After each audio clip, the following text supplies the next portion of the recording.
Malate. Ito may mga ate ng rally na galing sa loob ng Robinson Malate. Robinson Mall Malate.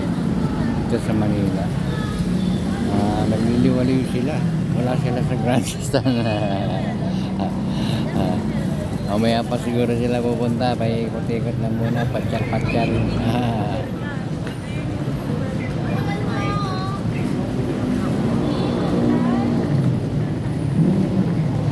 Nakakatuwa. Sige sir, antayin na lang namin kayo. Matagal pa po ba? Grandstand ng Target. Namasyal sa Robinson Mall Malate. Nakakatuwa talaga. Kumbaga sa klase, ano matawag doon? Cutting class. Patyal. Ayan, galing sa loob. Galing sa loob. Ang dami pa doon sa loob. Grace ni Cristo. Ayan, o. Nakakatawa.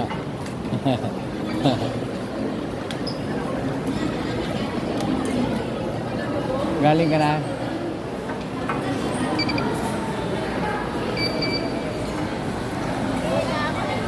May nakaiwi ka na? Iwi ka ba? Hindi. Nagkuhatsa sila. Cutting class yata yan eh. Nasa loob ng Robinson, yung mga membro ng Iglesia ni Cristo. Kung saan mo makikita eh. Wala sila sa grandstand eh. Yung paupo ko, tignan mo yung lento mo, yung kalawakan. Malamang puno na yung grandstand. Kaya, no, kumain dito sa loob. No? Ayun, iba, nakaupo doon, nakakain. Break time na kasi, alas 12 pasado na. Bumanaka? Oo. Dumayo pa ng Robinson para dito kumain. Break time siguro. Malamang galing na sila sa grandstand. Lumabas, ayan, nakaupo rito. Para kumain lang. Siguro may nakareserva silang kuhan.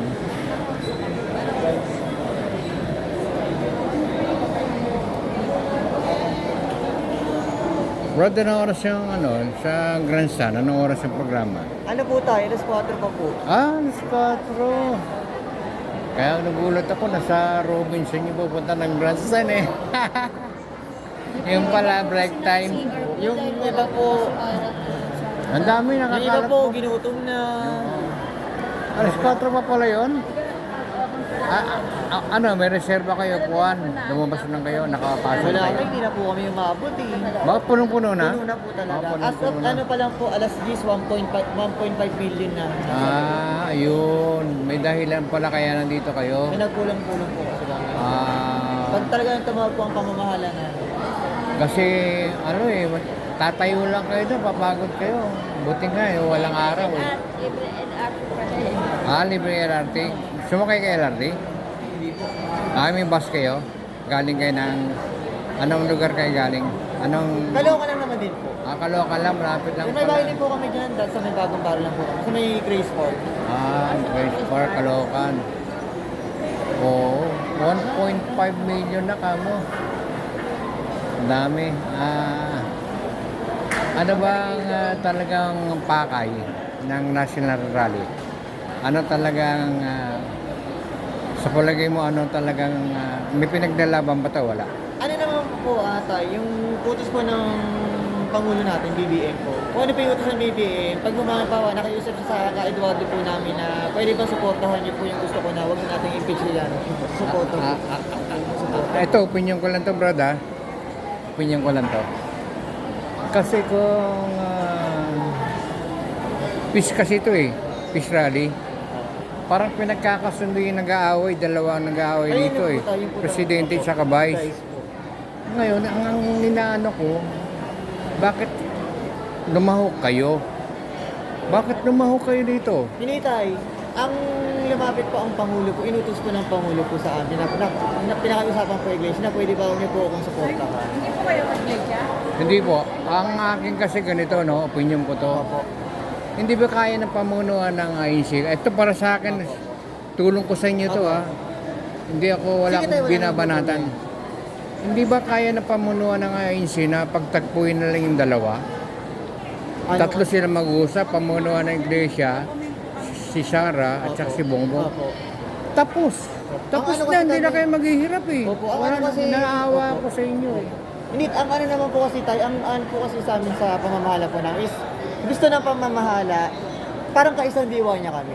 Paalam niya sa Hindi, lahat wala ng- akong problema Opo, doon. opo. Wala naman Hindi, po. Opo. wala akong question doon. Opo, Ang nagigit- inaano ko, yung makatipid kayo, hindi na kayo magpapagod. Ano? Kakausapin lang ng pamuno ng INC yung dalawa. Sila na naman nag-aaway dalawa eh. Although hindi nga mag-aaway kung tutuusin eh. Ang mga politiko lang natin ang magulo. Kaya lang kasi si Sara, hindi kasi masagot yung mga tinatanong. Opo. Ngayon, ang gusto kasi ng Iglesia ni Cristo, patawarin si Sara eh. Opo. Tingin ko ganun eh. Opo. Peace nga eh. Ibig sabihin, reconciliation to eh.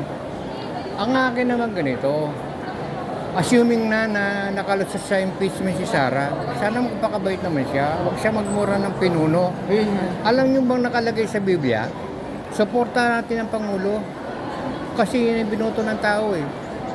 Paano naman yun, nagkasala, anong gagawin natin? Patawarin na lang natin. Kaya Ganun. po, ang gusto... Kaya yan, peace, para patawarin, Opo, magpatawad. opo.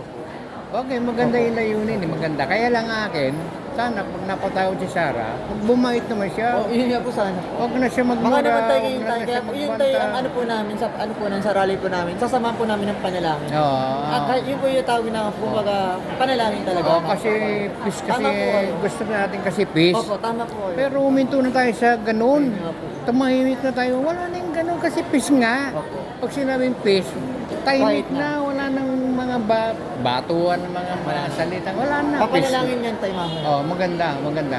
Kaya malagay namin sa YouTube tayo, maganda. papanalangin po. Maganda. Anyway, yung gusto ko sana mangyari para hindi sana kayo mapagod, hindi nagawa eh. Tama naman kayo. Ang ano lang po kasi dyan tayo. Eh, para sana hindi opo, na opo. kayo Tama mapapagod naman eh. din po. Ang ano po talaga kasi dyan tayo, kung pagbabating yung dalawa, yung mga congressman po kasi, yung buong pinag-ano po namin. Paano po yung congressman? Tama ka. Yan, may point ka dyan. May point tayo. May point ka, Ay, alam mo may- bakit? Opo. Hindi naman kasi pwedeng isama ni Ayun nga Bongbong po sa yun. usapan. Opo. Opo. Tatlo Ayun lang po, sila. opo. Hindi wala yung O, congressman. yun po ang Eto pinaka- kung magsasalita sa luneta, maraming makikinig na Ayun, politiko. Tama tayo. Tama. Gets nyo na Okay. po. Ayun po, May parang point ano ka. po, idea po. Opo, tatlo po sila. Paano po yung mga ano? Ah, nga, Kaya hindi po, kasama diba, sa usapan eh, no? basahin niyo tayo. Pagkakaisa, hindi pamumulitika. Hindi naman po yan para kay ano lang. Ang akin ganito eh, Pinagtitiis lang ito. tayo lahat nagkakasala. Si Sara, nagkasala yan. Mali yung nagawa niya eh. Pero alam mo ba yung pinuno natin? Halal ng taong bayan yan. Nasa Biblia yan. Dapat respeto natin. Diyos ang naglagay dyan eh. Ang mga namumuno ng bansa, Diyos ang naglagay. Eh, wala, minumura natin mali yun. Kaya ipapanalangin natin yan mamaya. Oo. Mamaya po makikita Sana. niyo. Papanalangin po yan. Ako gusto ko, Ang ministro po na. ako gusto ko makalusot si Sara eh. Wag siya makalusot siya, ma-absuelto siya eh. Sana nga. Pero dapat gusto ko lang, magpapakabait siya, pati yung tatay niya. Eh, kasi yung tatay niya, hilig moro eh. Sila nagsisimula ng gulo eh. Papanalangin natin. Papanalangin niyo tayo. O sana nga, po sa sa panalangin. panalangin nyo, mabasbasan sila. Sana nga. Pumasok sa puso nila. Tumahimik na sila. Suporta na natin kung ano yung presidente kasi yan ang binigay ng Diyos eh. Suporta na eh. Panalangin natin yung, pinapalangaling nga natin yung ano eh, yung presidente kung nagkukulang eh. Panalangin natin kung may pagkukulang. Oh, yun ang maganda. Ngayon, yung si Bongbong nga, actually nga, tahimik eh. Hindi yun ang bumabanat kay Sara eh. Tayo Tahimik na lang. tayo, mineral. Ay, thank you ah. Mineral. Tingnan mo, may biyaya. Sige, ka naman. Yun, maganda yung point na maganda tong naganap na national rally para yung mga mayayabang na mga politiko magpatawad din. Kasi alam mo yung Yun mga- kayo ang punto namin. Kasi kung gano'n lang, hindi ko papatay po. Di ba tayo pag-una, hindi nung pinapakinggan nila eh. Parang sige lang sila eh. Kasi yung mga politiko natin may katungkulan sila na yung mga nagkakasala, pinatatawag para magpaliwanag. Hindi nga kaya nang magpaliwanag yung Sara. Ang mangyayari niyan, kung nakalustay siya ng pera, paano yun? Kalimutan na lang. Ano tayo, nalalaman po yan pagka, kaya po ipapanalangin po lahat na sana ma-resolve ko na po. Oo. Panalangin Kasi pwede tayong magbigay. Ang problema nga ano mangyayari sa bansa natin kung pinatatawad lang natin yung mga nagnakaw, Malalaman po yan tayo. manumustay ng pera. Although pwede namang magbigay kalimutan na lang lahat yan pag nakaw, ganun ba yun? Iyon na ba ang pinaka-peace pag nga pinatawad na natin yung nawawalang pera? Parang tayo, di ba sinabi nga Peace na yun? peace of mind. Nagpatawad tayo, yung nanakaw, huwag na natin alukatin. Nawala na kung nawala.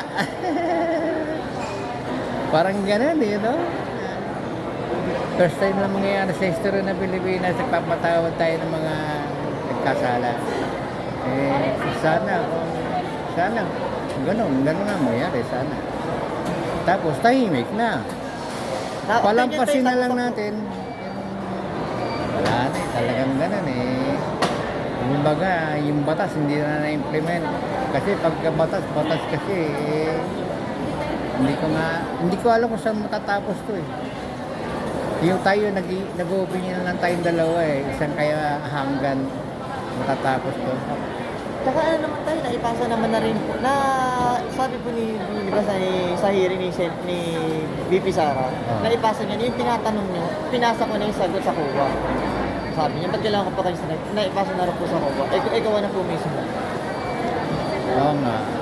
Ang akin kasi ganito nagkasala, dapat panagutan. Nagkasala Actually nga, maniniwala ka, nasa Bible to. Pag nagkasala ka nga, mananagot ka kay Lord mananagot ka pag may kasalanan ka. Mananagot ka. Sa lupa kasi, meron din batas. Kailangan managot din yung nagkasala sa lupa. Kaya nga tayong may mga korte para hatulang ka. Tapos meron nga tayong kulungan. Karon, may batas tayo sa lupa, may batas din tayo sa langit. Iba yun Hindi porket may langit, hindi na natin patutupad yung batas sa lupa. Parang di naman maganda yun. Kasi nagbigay din ng katungkulan sa mga nanunungkulan sa mga korte. Diyos din yan. Binigay sa kanila, nakakatang sa kanila yung tungkulin nila para humatol. Tama niyo.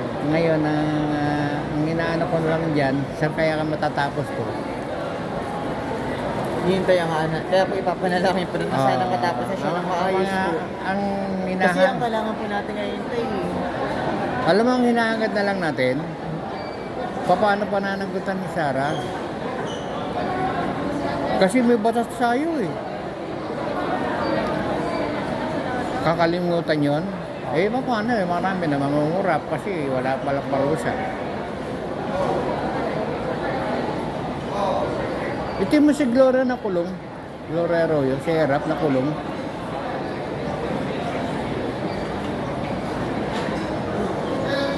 Panalaman yan. Panalaman.